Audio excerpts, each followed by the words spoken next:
Thank you very much, everyone, and thank you, Katie and NAMI Piedmont Tri-County for hosting today's meeting. Um, my name is Dave Lethan, and I am a community outreach rep here in South Carolina.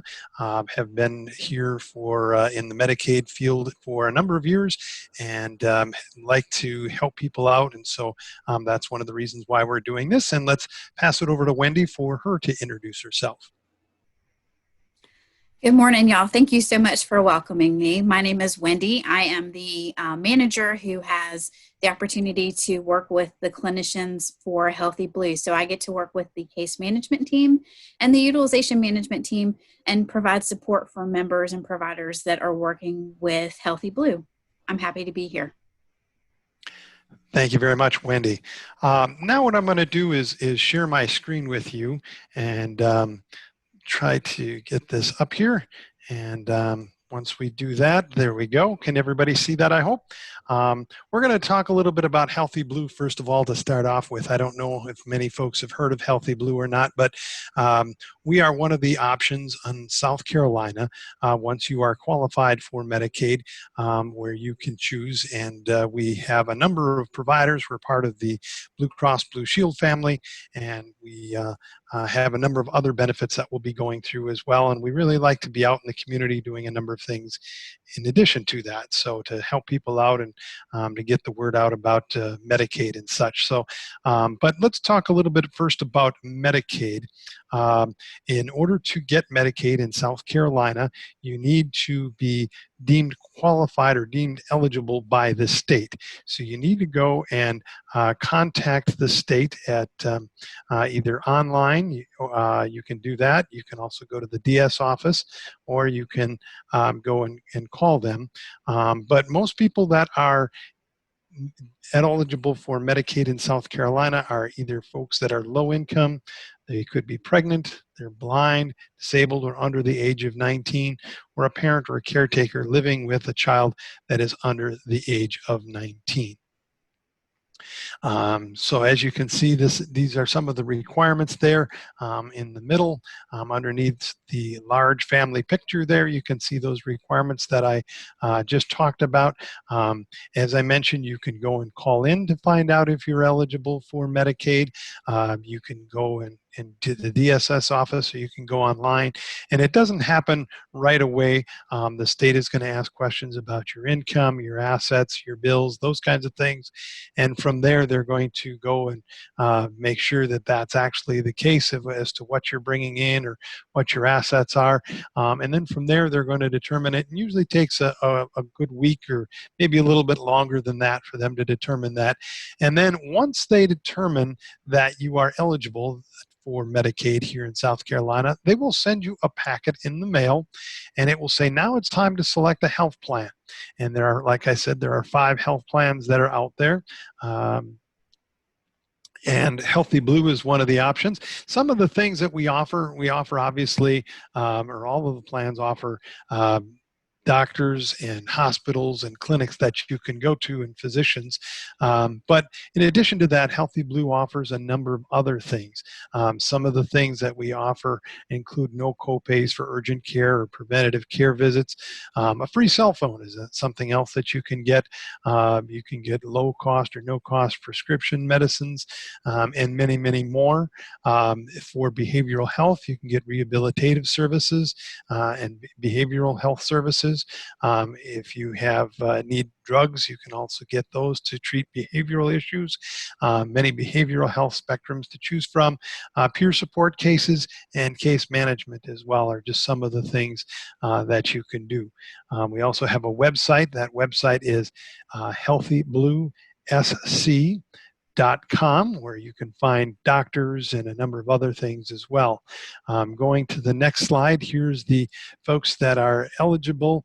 There is an income limit to it, as I mentioned earlier, and so that's if you take a look at that, you can determine if you should apply or not.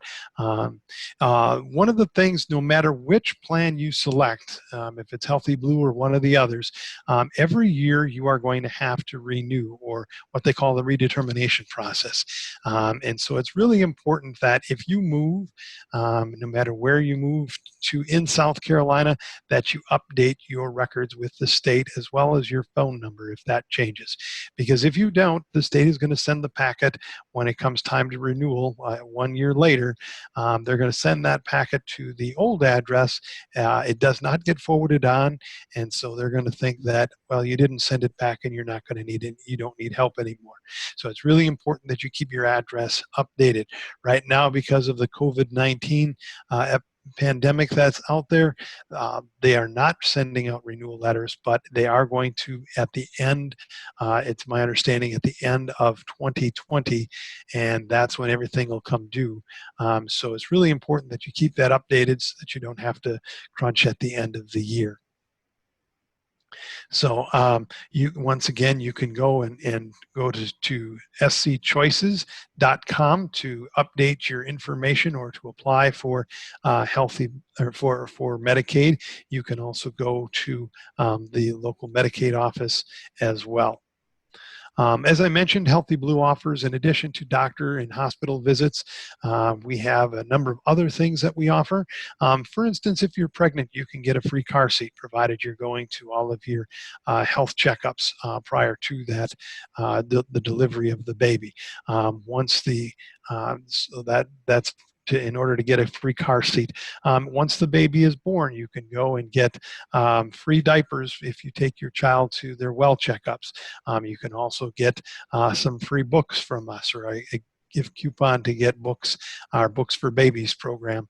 So those are some of the things. As your children get a little bit older, there are a number of other things that kids can take advantage of. Free sports physicals. There's also Girl Scout memberships for young girls from kindergarten through 8th grade. The Youth Explorer program through the Boy Scouts is available for kids ages that are in 3rd grade through 12th grade. So those are some of the things. Also, Boys and Girls Club memberships. If you are an adult, there are a number of things that we offer as well. If you're an adult, you can get a free eye exam every year, and you can get free frames and lenses every other year. That's something that helps us stand out. You can also, we've got some discounts for Jenny Craig and a number of other things. So if you've got a GED ready assessment test, we'll pay for that as well. So a number of other things that we offer here at Healthy Blue to try to make it easier for folks that are on Medicaid to go and continue to help themselves out. Continuing on, Healthy Blue likes to be in the community. You may have seen us at a number of events out in the community throughout South Carolina. We do some blood pressure screenings. We do a number of other things as well. You might have seen our blue van that's been out there, or our mascot, Coach Blue, that you can see there on the screen, who encourages kids to always get regular checkups, always eat fresh fruits and vegetables, to make healthy choices, to exercise daily, to play hard and safe, to learn ways to be healthy, to aim high and set goals, and to never give up. So with that, I will turn it over to Wendy, who's got some slides that are some information that she'd also like to share. Wendy, go ahead, take it away. Thank you, Dave. So one of the things I wanted to make sure that you guys were aware of, since I manage the behavioral health team and talking with Katie, one of the things that I wanted to make sure that you guys knew, that as a Healthy Blue member, there's a whole team of case managers that are sitting behind the scenes that are happy to support you if you have any issues that come up. Healthy Blue has clinical case managers that can do case management in person. They can also do case management via webinar, and they can also do it telephonically. All of the case managers on my team have the ability to text members that may need something. The other thing that we have that's been really fantastic for us is we have a peer support specialist that can work closely with anyone who finds that they need someone to talk to that has been through a similar situation like theirs before. So one of the things I wanted to make sure that you guys knew is that I think that if you're looking for care advocates, you are always welcome as a Healthy Blue member to call the member services line and reach out to and ask to be connected to a behavioral health case manager. If you say you're looking for a care advocate, they will understand that you're probably trying to find someone with case management. So if you do have a need and you're a Healthy Blue member and you would like to work with somebody on my team for additional support, all you'd need to do is call member services and ask to be connected with the case management team. I have oversight over both of those teams, and I'm always happy to help. Also wanted to let you guys know that there are lots of resources that we have available. We also welcome all behavioral health providers into the network. So if you are working with somebody who is not a Healthy Blue provider, you'll find that you'd still be able to see them as a Healthy Blue member. We've been pretty flexible because we know that parts of the state sometimes don't have lots of providers in them. And then I hope that you'll find that if there's anything else that you could think of that we might be able to help you with from a behavioral health perspective, that you would get in touch with me. We also have a pretty strong presence on Facebook and Instagram, and you can always reach out that way as well. So Dave, I think that's it for me. Okay, great. Then we'll go back to the PowerPoint here. As I mentioned, Healthy Blue has a number of benefits that we offer besides the health, besides paying for your health benefits, such as going to the doctor or the hospital. One of those as well that I did not mention earlier is a 24-hour nurse line. And the only way that you can access those benefits is if you become a Healthy Blue member. So just wanted to make that clear. I understand that, Katie, that there are some questions that have come in. Katie, would you like to go through the questions and we'll answer them? Yeah, that was super informative. Thank you so much. So is there an upper age limit to get Medicaid? There is no upper age limit to get Medicaid. Essentially, you can have Medicaid from the day that you're born to the day that you pass away. So it covers a wide range. One thing I would like to point out, though, is a lot of times when young ladies are pregnant, they get Medicaid because they're pregnant. And then shortly after they deliver the baby, they lose their Medicaid coverage. That does not mean that you will not be able to get it back, so you have to reapply, and then you can have that Medicaid coverage, usually at least for at least a year while you're the first year of your baby's your first year of your baby's life. So, but there's also a number of other instances where people have it both Medicaid and Medicare. So sometimes they're, under age 65, and that is the case, but sometimes they're over age 65, and that is the case. So we cover all ages as far as Medicaid goes. Good question. Okay. So going back to the pregnancy side of that, if they qualify while they're pregnant, when they give birth, then they lose the coverage, or if it will expire, or it's just at the end of the year it would expire. So they're still covered while they're pregnant, and then they have the baby and they're still covered for that. Right. Shortly after they give birth, they get dropped from the Medicaid rolls. So then a lot of times they need to reapply. You can even do that right there in the hospital. So that's something that needs to happen. And then you can go and still a lot of times stay on the rolls, especially that first year while your child is getting a lot of development and growing a lot. Okay. So just in case somebody in the hospital doesn't bring that up, because they're typically pretty on that. So if they don't, but then we know to ask, somebody would know to ask to continue that coverage. That's good. Right. Thank you. So I received Medicaid. I was told to not sign up for a health plan. What should I do? There are some instances where people are advised not to sign up for a health plan. Sometimes there's some special circumstances. So if that is the case, then don't sign up for a health plan. But most people that are on straight Medicaid do go or are allowed to pick a plan. And if you don't pick a plan, then one will be selected for you, and that can be the luck of the draw. So if you want a great doctor network and a great hospital network, make sure that you choose Healthy Blue. Okay, thank you. We did kind of cover this before, but what do I do if I move or change phone numbers? Good question as well. Make sure that you contact the state and make sure you do that. I'm going to scroll up here. Right here is where to do that. to make sure that you're going and getting that information. So you can go and get that information and call the state, go to the DSS office, or go online and take care of that. Because, like I said, if they send out the packet, the renewal packet once a year, if you do not have the correct address, they'll still send it to the old address, and then they'll think that you don't need help because they don't receive it back when it's no fault of yours. But just the fact that you didn't update your information. So it's also important, whichever health plan you pick, that you keep your phone number updated, because there's a lot of good information that comes up from the health plans as well. Oh, good to know. I have a question about the if I need to see a provider that isn't in my network.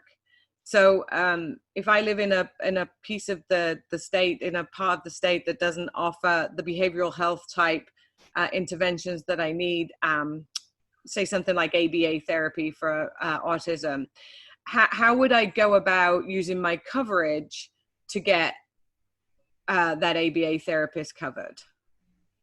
So the good news with Healthy Blue is that our network is open to all providers. And on the behavioral health side, because of the limitations in finding providers, your provider that you're seeing would just need to call us and say, I would like to see this member as a Healthy Blue member, but I'm not in network. And we would work with that provider so that your care wouldn't be disrupted. Or if you wanted to start care with a provider that wasn't in network, it wouldn't be a challenge, and it wouldn't be a reason for you guys for that member not to work with that member, because we do have that flexibility, especially around services where we know that providers are limited with specific certain areas and certain types of therapy. So it shouldn't be an issue, is the takeaway. And do they contact you, or does the provider contact you? So the provider actually just pretends like they're PAR. They can call and ask questions at any time. We do have a provider customer service number, but they can also just go ahead and submit the paperwork or fax in the paperwork and the request to get authorization. And with behavioral health specifically, you won't find that we'll turn them away for not being a participating provider. Okay.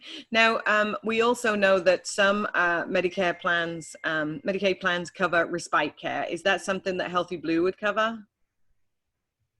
So respite right now is not considered within the Medicaid services outside of foster care. So there's a specific Medicaid managed care plan that manages foster care. That's Select. So for Healthy Blue, unfortunately, we would not be able to cover that. Okay, that's good to know. And then I do know that sometimes when people are going to appointments and they have doctor's appointments, and they can charge back some of their travel and their expenses for the appointments. Is that still true again for Healthy Blue, or is that something that's more specific to, say, the Select plan or something like that? It would be something specific to the health plan that manages that like foster care. For us, what we recommend is that people work with the transportation vendor to be able to get transportation to and from appointments. Okay, perfect. Good to know. Okay, before we wrap up, is there anything else that you've thought that you might give our members that would be beneficial for their mental health services? I would say if you guys have questions about anything, please do not hesitate to reach out and call. If you are a member, you can call member services and say, hey, I saw Wendy on a webinar and I want to talk to her. And they'll find me. We are easily accessible. We work with people wherever they are. If you're a provider watching this and you've got questions about joining the network, you can also call provider services and say, hey, I saw Wendy on a webinar and I need to talk to her. I hope that you'll find that we are very much committed to taking care of our members and working with providers in South Carolina. And we want to make sure that if there's something that we can help with, if we can't be there with you in person, we can do it telephonically. We can support you because we really are committed to our members and their well-being through all phases and stages of being either newly diagnosed with a mental health issue, getting support for a family member that has a mental health concern, or someone who's managing a long-term mental health concern. We are here and committed to taking care of members at Healthy Blue. I love to hear that. That's so great. That's really good to know that it's the advocacy part.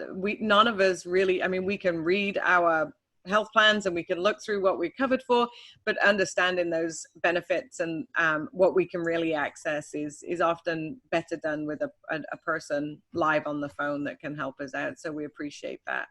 All right, without further ado, I saw that you just flashed your screen with your social media. Let's get that back on the screen, and we'll leave that up for the for the end of the video, so that if people need to follow you guys, they can follow you on those social media handles. And Wendy Graham, thank you so much. David Lethan, thank you so much. Hopefully we will be in touch again soon. Thank you very much, Katie and NAMI Piedmont Tri-County, for hosting this session today, and we hope that everybody found this very informative. Thank you. Appreciate it. Have a great day.